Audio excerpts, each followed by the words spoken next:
संशयास्पद असं स्वरूपाचं एवढा कसा स्ट्राईक रेट असतो. भारतीय जनता पक्षाने जर 288 उमेदवार उभे केले असते तर 256 उमेदवार विजयी झाले असते. असा कुठे इतिहास आहे का? आणि असं इतक्या मोठ्या स्टेटमध्ये त्याच्यामध्ये विरोध आहे हे सगळं थोडं काळजीचं आहे. परंतु आता इतकं संख्याबळ आहे तर संख्याबळच आता त्याला त्रासदायक व्हायला लागलं असं दिसतंय.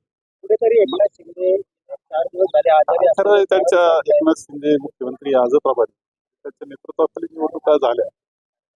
आता माहित नाही त्यांचा किती सन्मान राहील. मात्र ते आजारी असं सांगितलं जाते. दुसरीकडे कदाचित आजारी असू शकतात, मी नाकारत नाही. आजाराबद्दल काय कोणी बोलायचं. तर शेवटी असं आहे की एवढ्या मेहनतीचं काही सन्मान आहे तरी त्याचा मला आज तरी माहिती. विरोधक चर्चा करतात की काँग्रेसचं लोकसभेचे यश मिळालं होतं ते विधानसभेत टिकवता आलं नाही. कुठेतरी तो संपत चाललेला पक्ष आहे. नाही नाही, असं असं होतं. 3 महिन्यामध्ये आमचं यश होतं 3 महिन्यात एकदम गेलं. त्याची कारणं वेगळी, त्यामुळे तसं होणार नाही. काँग्रेस हे आम्ही काम करत राहू. मतदान घेणार असं आहे का, त्या वाढीमध्ये जे होतं आहे ते निवडणूक आयोगानं आणि सरकारनं असं समजून घेतलं पाहिजे का हा असंतोष का आहे. जर समजून घेतलं तर ठीक, नाही तर महाराष्ट्रामध्ये पेटत जाणारं आंदोलन दिसतंय मला काही काळात.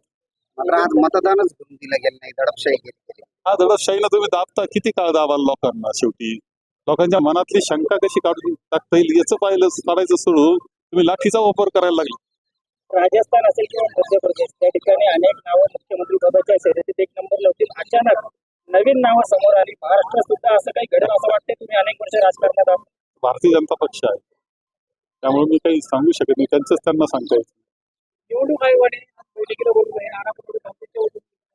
काय होतं समाधानकारक? नाही, मला माहित नाही काय झालं. मी कार्यक्रमातच होतो. माहिती घेईल आज संध्याकाळी.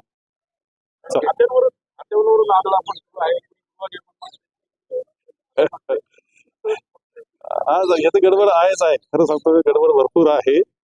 ठीक आहे, आता म्हणजे संख्या इतकी झालेली की त्यांना सुद्धा ती आवरता येईल. आता शिंदेचं बार्गेनिंग पॉवर कमी करायचं म्हणून अजित पवारांना शिंदे आता शिंदेच्या नेतृत्वाखाली झालेला आहे. त्याचा किती सन्मान राहील हे मला आज काही सांगता येईल. कुठेतरी आपली निवडणूक झाल्यानंतर पराभव झाला त्यानंतर विरोधक म्हणून आले होते की हे आता संपलेत. मात्र आजच्या सभेतून तुम्ही त्यांना इशारा दिलाय. काय आता पुढची तेव्हा आमचं फाउंडेशन फार पक्क आहे. पुढे हल्ला असेल एखादा काम म्हणून फाउंडेशन काही पक्कच आहे. थोड्याफार असतील दुरुस्त्या करू आणि कारणमीमांसा करावी लागेल. असं आहे की पोस्टलचा आणि याचा एक संबंध असतो. पोस्टल मतदार